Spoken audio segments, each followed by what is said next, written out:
Ang kwentong ito ay hango sa totoong buhay. Karanasan ito ni Utad. Taong 1966, Santa Rita, Samar.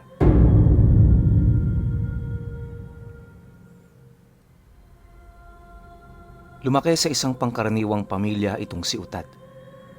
Mga magulang niya, hindi man lang nakatungtong ng elementarya, kaya ultimo pagsulat ng pangalan nito, hindi nila magawa. Ang tanging alam lang ng kanyang ama ay ang pagbibilang ng pera buhat sa kanilang hanap buhay.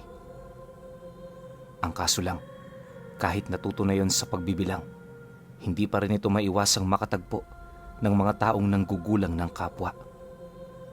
Dahil sa bagay na yon, nagsumikap itong si Utad.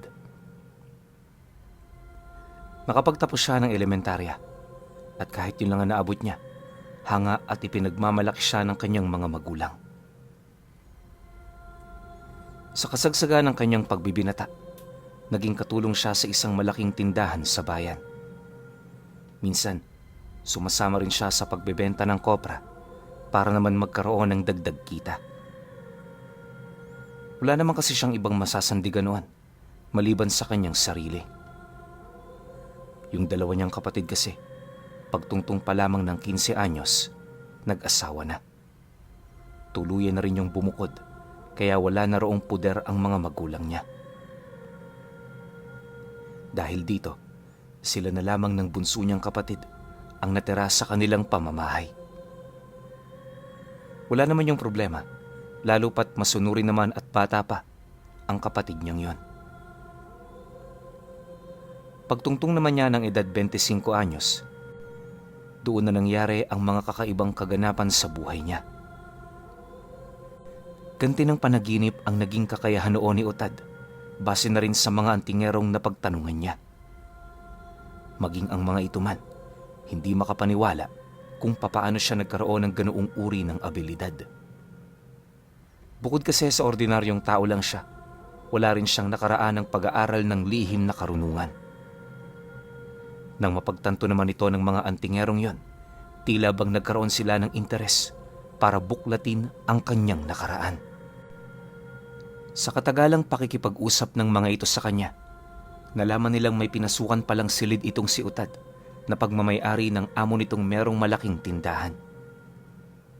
Nang marinig nila ang tungkol dito, hindi nila maiwasang paghinalaan ang silid na yon.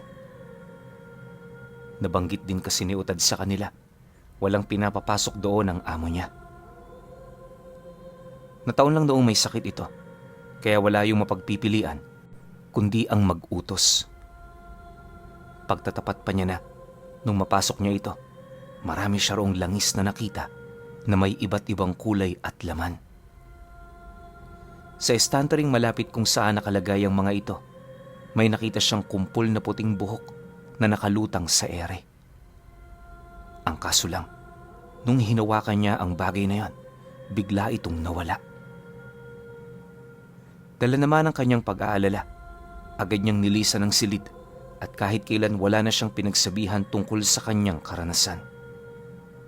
Dagdag pa ni Utad, matapos ang insidenteng yon, doon na siya nagsimulang makaramdam ng kakaiba sa katawan niya. Sa paglipas ng mga araw, wala na siyang nararamdamang pagod at kapag may kagalit siya, paulit-ulit niya itong napapaginipan tuwing siya ay nagpapahinga. Hindi rin nawawala ang iba't ibang uri ng panaginip na animoy merong iisang paksa. Depende sa kanyang galit, marami siyang nakikitang pangitain kung papaano paslangin ang taong yon.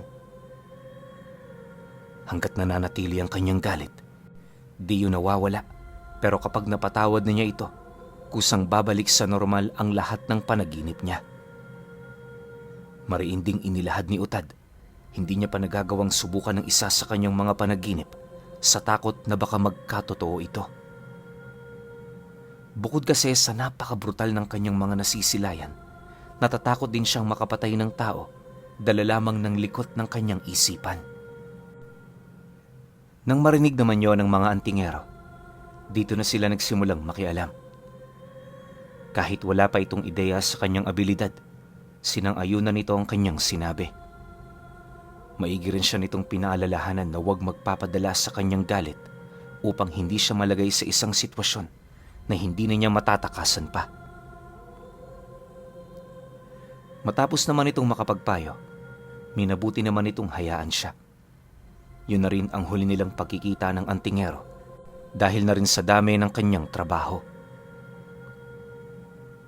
Ngunit, isang linggo bago sumapit ang buwan ng Agosto, merong nakaaway na kargador itong si Utad. Nag-ugat ang kanilang pagtatalo noon dahil lamang sa hatian sa bayad. Mas marami kasi siyang nahakot kaya hindi pumayag ang kasama niya na makalamang siya sa kita. Kahit yon ang nais ng nagsuhol sa kanila, pilit pa rin yung nakipagtalo hanggang sa nagkapisikala na. Pagsapak ng lalaking yun sa kanya, hindi na siya nakagante dahil sa dami ng umawat. Gayunpaman, bago sila nagkalayo, tiningnan niya yon ng maigi. Yung galit na minsan ang nawala sa kanyang katauhan, dahan-dahan na namang nangingibabaw. Pag-uwi ni Utad sa bahay nila, agad niyang inilahad ang nangyari sa mga magulang niya sa pagbabaka sakaling maiibsan nito ang puot sa kanyang kalooban. Ngunit sa kasamaang palad, hindi man lang niya nabawasan ang dinadala niyang galit. Sumapit ang gabi, tahimik na ang lahat. Si Utad noon, nanatiling nakaupo sa madilim na parte ng kanyang silid. Paulit-ulit niyang iniisip noon kung itutuloy ba niya ang kanyang binabalak o palalagpasin na lamang ang lahat. Ilang minuto pa ang lumipas, sa hindi inaasahang pangyayari, may narinig siyang bulong sa kanyang tenga. Malumanay ang bulong na yon, kaya dali-dali naman niya ritong ibinaling ang paningin niya. Pagsilay niya sa madilim na sulok, may nasipat siyang dalawang kulay asul na mga mata. Namumula na parang dugurin ang bunganga ng nilalang na yon habang nakasilay. Kahit hindi niya makita ang anyo nito, malakas ang kutob noon ni Utad na hindi yun isang pangkaraniwang nilalang. Maya-maya pa, bigla naman niyang nasipat ang pagbuka ng bibig nito, kasabay ng pagrinig niya ng mga tinig na animoy pabulong nitong sinasabi.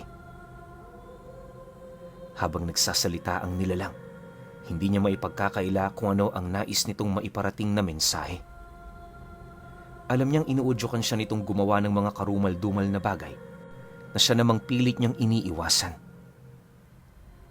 Ngunit habang tumatagal, unti-unti na ring napagtatanto ni Utad na may punto ang nilalang na yon. Huwag kang magpanggap na mabuti sa harapan ng mga taong nanakit sa'yo. Lumaban ka, Utad. Lumaban ka. Ipakita mo sa kanila kung ano ang pakiramdam ng naaapi.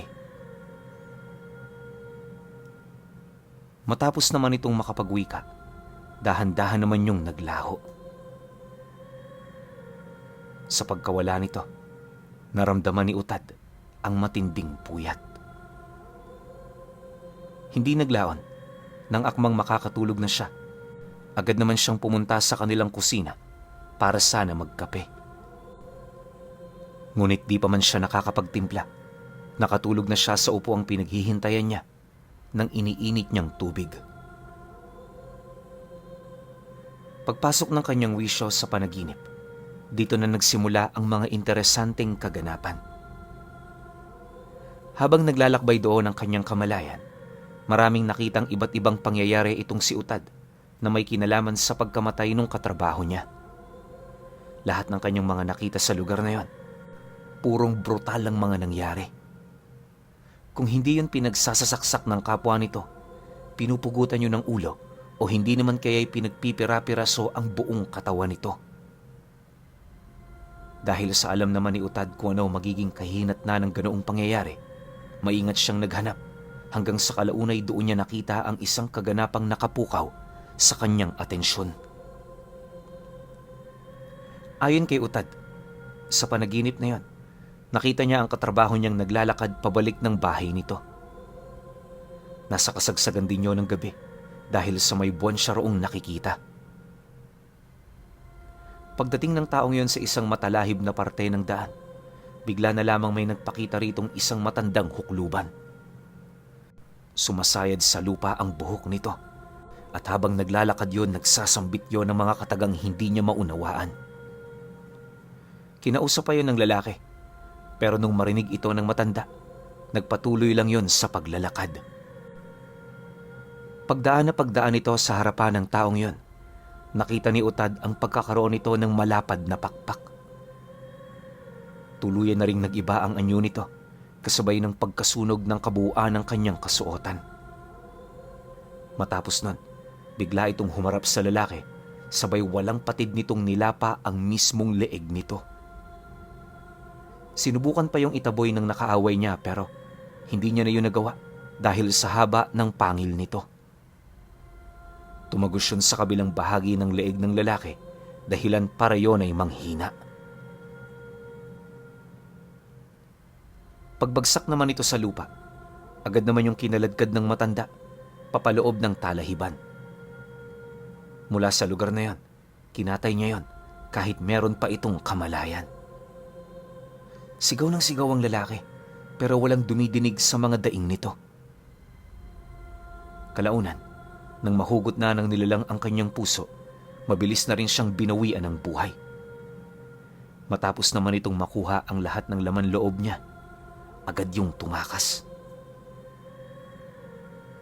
Pagsapit ng sumunod na araw, nakita niya ang bangkay nito, ngunit walang naging saksi ukol sa totoong nangyari. Marami ang haka-hakang pumaikot dito, subalit wala silang makitang matibay na basihan para mapaghinalaan ang mga taong minsan nitong nakagalit. Karamihan kasi ng tao sa baryo nila, aminado kung ano ang ugaling meron ito. Bukod sa punong-puno yun ng inggit sa kanyang katawan, lahat din ng taong nakakasalamuha niya parang gustong-gusto niyang tapatan. Kesyo, kahit trabador lang siya, marami siyang lupa at mga naipundar na gamit. Ganun at ganun ang palaging rason ng taong yon, hanggang sa kalaunay medyo na rin ang mga taong nakakarinig dito. May ilang pumuna na siya namang naging kaaway ng lalaki. Kung hindi rin nagkakamali itong si Utad, nasa humigit 8 kabarangay na nila ang kagalit ng taong yon. Paglaho naman ng panaginip, muling bumulong sa kanya ang tinig ng nilalang na kanyang nakita. Inutusan siya nitong hawakan ng panaginip na yon, na siya namang dali-dali niyang ginawa. Pagkakuha naman dito ni Utad, hinipan niyo ng nilalang hanggang sa kalaunay napasok na siya sa loob nito. Wala namang nangyari roong kakaiba, maliban sa muli niyang pagsilay sa mga nangyari. Sa mga oras na yon, takot na takot talaga siya at halos hindi na niya mawari kung ano ang gagawin niya. Bagaman hindi niya pa yun nasusubukan, malakas ang kanyang kutob na may mangyayaring hindi niya inaasahan. Ilang oras pa ang dumaan, tuluyan na rin siyang nagising. Pagmulat niya, umaga na pala. Maya-maya pa, pagbukas naman niya ng bintana, nasipat niya ang kanyang mga magulang na nagkakape sa labas ng bahay. Yung bunso naman nila, abalang-abala sa pagpapatuka ng mga manok. Habang nagmamasid itong si Utad, wala naman siyang napansing kakaiba. Ganun pa rin naman hanggang sa makabalik na siya sa tindahang pinagtatrabahuhan niya.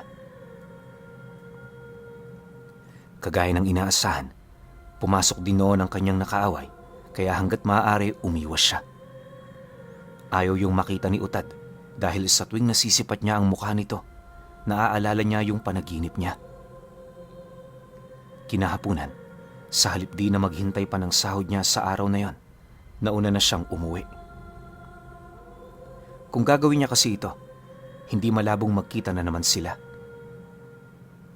Hindi naglaon, paglabas naman niya sa tindahan, dali-dali naman siyang naglakad papauwi. Kahit tinawag pa siya ng nakaaway niyang yon, hindi na niya ito nilingon. Ayon kay Utad, sinubukan siyang yayaing uminom ng taong yon. Hindi naman niya ito pinaunlakan, lalo pat alam niyang traidor ito. Di rin siya gaanong nagpakakampante kahit kasama ang amuhan nila sa kasiyahang mangyayari sa bahay nito. Dagdag pa ni Utad na sa oras na nakaaway niya ang isang tao, wala nang paraan para makipagkaibigan pa siya. Ginagawa niya ito para na rin mag-ingat. Sa lugar kasi nila noon, talamak talaga ang mga traidor. Marami nang nangyaring ganong kaganapan sa kanila, kaya umiiwas talaga siya. Sa pagsapit naman ng gabi, tahimik naman siyang nagkakape habang pinagmamasdan ng tanawin sa labas ng bahay. Nakaugalian na kasi yung gawin ni Utad, lalo na kung may bumabagabag sa kanyang isipan. Ilang minuto pa ang lumipas. Nang medyo makaramdam na siya ng antok, agad naman niyang isinarado ang bintana. Mapayapa ang kanyang naging pagtulog noon dahil sa mga magagandang panaginip na kanyang nasilayan. Ngunit lingid sa kaalaman ni Utad na sa paglipas ng panaginip na yon, bangungot naman ang kanyang mararanasan. Kinaumagahan, di pa man pumuputok ang bukang liwayway, naging abala na ang pamilya ng trabahador sa paghahanap dito. Kaya nakarating sa kanila ang balita ay dahil sa nadawit doon ang kanyang amo. Mariin namang itinanggi ng amo nila na may kinalaman nito sa pagkawala, gawa ng nung matapos ang inuman, direkta itong pumasok sa loob ng silid nito. Sa pagkakatanda rin niya, umuwi na kasama ng iba pa niyang mga katulong sa tindahan ang biktima. Nang marinig naman yon ng pamilya ng trabahador, wala naman itong nagawa kundi ipagpatuloy ang kanilang paghahanap hanggang sa kalaunay nakita na nila ang bangkay nito sa talahiban. Nilalangaw na ng matagpuan ang labi ng taong yon at sa tindi ng pinsalang tinamo nito, halos hindi na yun makilala. Base rin sa salaysay ng mga unang taong nakakita sa labi, parang hihiwalay na talaga ang laman nito sa buto.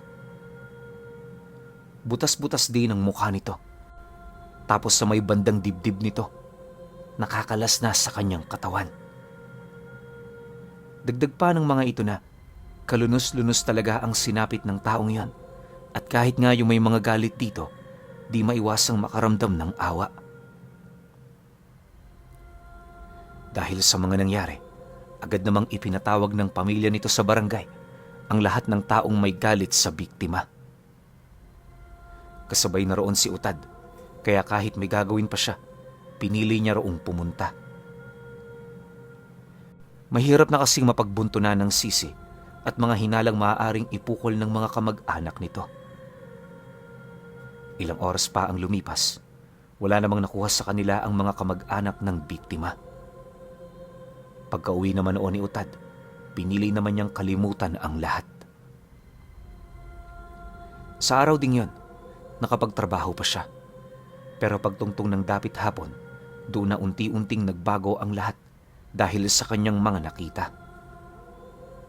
Di pa man kasi siya nakakauwi sa kanila, sinalubong siya ng matandang nasipat niya sa kanyang panaginip. Alam niyang yon ang pumatay sa kinagagalitan niya, kaya abot langit ang nararamdaman niyang kaba nung magkaharap sila. Pagtitig naman ng matanda, bigla naman yung ngumisi kasabay ng pagwika nito sa kanya ng, "Nagawa ko na ang ipinapatrabaho mo. Masaya ka ba, Utad?" "Huwag kang matakot. Masanay ka na dahil habang buhay mo na akong magiging kasama." Pagkarinig naman niya sa sinabi nito, agad naman niya yung inutusan na layuan siya. Pero hindi nakinig ang matanda. Ayon dito, siya ang naunang tumawag, kaya wala siyang karapatan na yon ay ipagtabuyan. Sa ayaw at sa gusto niya, maninilbihan na yon sa kanya para tuparin ang iba pang hangarin niya laban sa kanyang mga kaaway. Dagdag pa nito, tutuparin nito ang lahat ng kanyang nais upang makuha nito sa nilalang na gumagabay sa kanya ang matagal na niyang pinapangarap. Dahil sa mga sinabi ng matanda, Di naman niya maiwasang magtanong ukol sa ibig nitong sabihin. Nang marinig naman ito ang kanyang sinabi, seryoso naman itong inilahad sa kanya ang tungkol sa abilidad ng gabay ng kanyang mutya na magbigay ng makapangyarihang bertud ng kaliwa. Dagdag pa nito na tanging ang mga tinawag lamang ng nagtangan ang mabibigyan. Marainding inilahad ng nilalang kung gaano yun kapalad dahil sa naging pagtawag ni Utad sa kanya. Matapos naman niyang marinig ang lahat ng rason nito, para bang nahimasmasan siya. Ayaw niya makasama ang nilalang na yon pero wala naman siyang maisip na paraan para maitaboy ito. Lumipas pa ang mga araw, naging sunod-sunuran ang matanda. Dahil sa kakayahan nitong makapagpalit anyo, nagagawa nitong makasama sa kanya kahit saang lugar. Nagpakilala rin yon bilang kasintahan niya, dahilan para maging malapit din ito sa iilan niyang mga kaibigan. Hindi naglawan. Nang matanggap naman niya ang lahat, pinili naman niyang masanay sa ganoong sitwasyon. Akala kasi ni Utad, huli na ang nilalang na yon, pero nagkamali siya. Bago pa man kasi magtapos ang taon, may nangyari na namang hindi kaaya-aya sa kanyang pamilya. Yung kanyang ama, napagdiskitahan ng mga magsasakang nagtatrabaho sa palayan. Pinagtulungan itong bugbugin ng tatay niya dahil sa magnanakaw umano yon ng mga palay na aanihin na dapat nila. Kung hindi nga yun napigilan ng may-ari ng lupa, paniguradong napatay nito ang tatay niya. Buhay man yung nakabalik sa kanilang pamamahay, nagdulot naman ito ng matinding kirot sa puso niya. Yung ama kasi ni Utad Pinuno, nabulag dahil sa panggugulpe ng mga magsasaka. Nabalian din yun ng braso, tapos ang mas masaklap pa, nagtamo ito ng malalim na sugat sa may bandang binti nito dahil sa pananaga. Maya-maya pa, dumating na rin ang may-ari ng palayan para abisuhan siyang humarap sa mga taong sangkot sa panggugulpe. Nang marinig naman yun ni Utad, nanginginig naman ang kanyang katawan na tumungo sa lugar na yon. Habang naglalakad sila, panay naman ang pagbulong ng matanda sa kanya ukol sa kung ano ang kinakailangan niyang gawin. Ayon dito, huwag siyang makaramdam ng takot at pagkabahala dahil hinding-hindi siya nito iiwan. Nangako rin yung gagantihan ng lahat para lamang mapuna ng galit at lungkot na kasalukuyan niyang nararamdaman. Nang marinig naman niyo ni Utad, lahat ng kanyang pangamba napawi na lang bigla.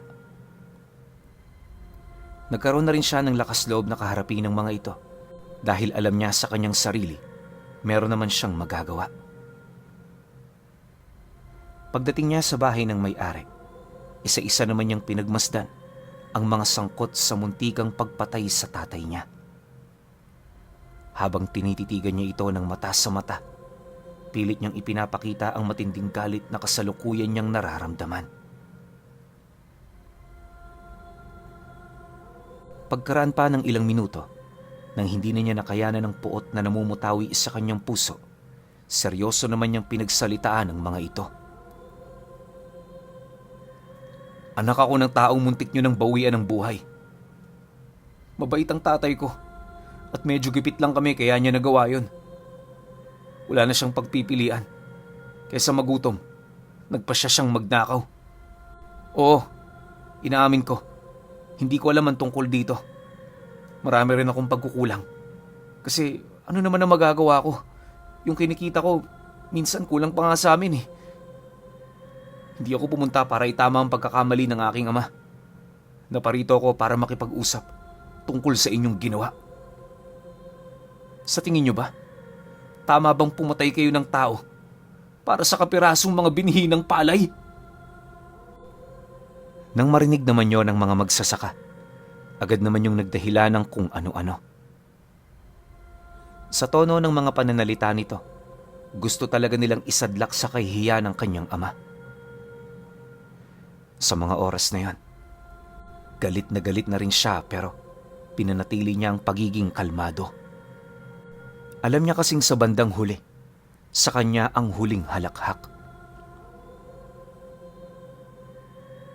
Kalahating oras pa ang dumaan. Wala naman naging maayos na patutunguhan ang kanilang mga napag-usapan. Bawat isa sa mga magsasaka, nagmamatigas talaga at ayaw nitong sumunod sa mga nais niya. Di naman niya yun pinilit, pero bago niya nilisan ang kinaroroonan ng mga ito, isa-isa niyang tinandaan ang kanilang mga muka. Ganon din ang ginawa noon ng matanda.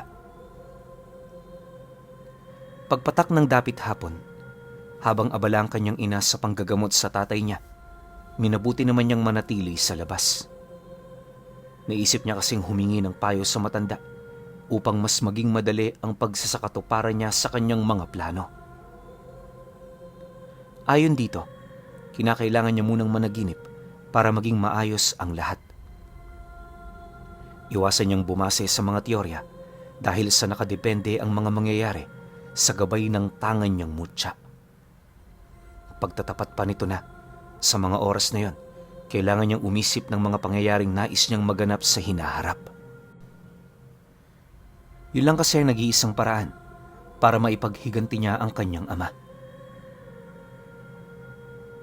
Dahil sa sinabi ng matanda, agad namang natulog noon si Utad. Pagpikit ng kanyang mga mata, nasipat niya ang maraming kaganapan na ibinigay nung gabay niya. Lahat yon pawang mga brutal, kaya pinag-isipan niya talaga ng maigi kung ano ang kanyang gagamitin. Hindi naglaon, nang makapagpasya na itong si Utad, matyaga naman siyang naghintay sa pagsapit ng susunod na gabi. Para naman maisama niya ang matanda, siniguro niyang ang papas lang sa mga ito ay yung mga nilalang na may katulad nitong wangis. Sa sandali kasing pinili niyang magpatayan lang ang mga taong yon, hindi nito mabibigyan ng pagkakataon ng matanda na muling tumupad sa utos ng kanyang gabay. Ipinagpasalamat naman yon ang nilalang sa kanya, kaya sa pagtungtong ng sumunod na gabi, nangyari na nga ang mga bagay na kanyang inaasam. Kinabukasan, kasabay ng pagkalipol ng mga ito, ay ang pagdami naman ng kanyang mga tagasunod. Kalat na dinoon sa kanilang lugar ang mga agam-agam ukol sa kanya, na siya namang hindi niya pinakialaman. Ang nasa isip noon ni Utad, wawasakin niya ang kahit na sinong mga has na kumalaban sa kanya. Wala na rin siyang pakialam kung ano man ang paningin ng mga ito. Basta ba'y na isa katuparan niya ang hangarin niyang paghihiganti. Dumaan pa ang mga buwan, naging karespe-respeto na sila sa kanilang lugar. Hindi yun dahil sa kanyang mga naabot sa buhay. Bagkus ay dahil yun sa kung ano ang kaya niyang gawin.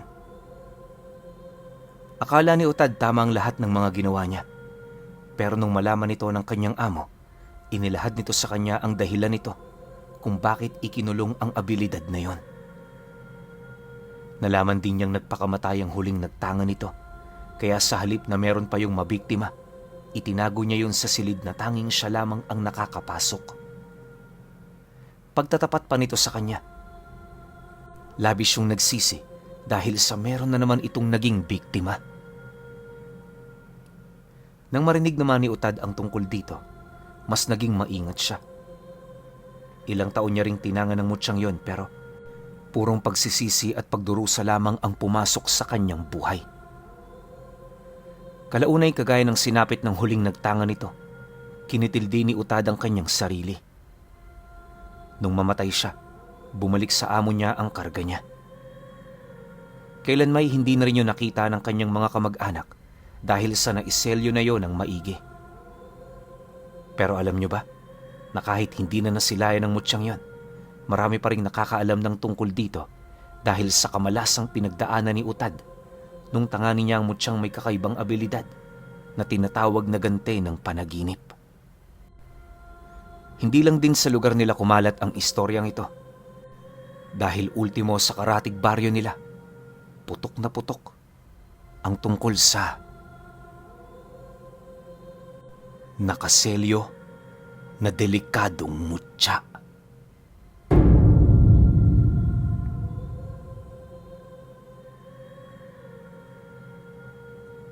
Okay, Opinyon ko sa kwento, walang nabanggit tungkol sa pangalan ng mutya na yon, no? Pero matik naman, alam na nating lahat yan.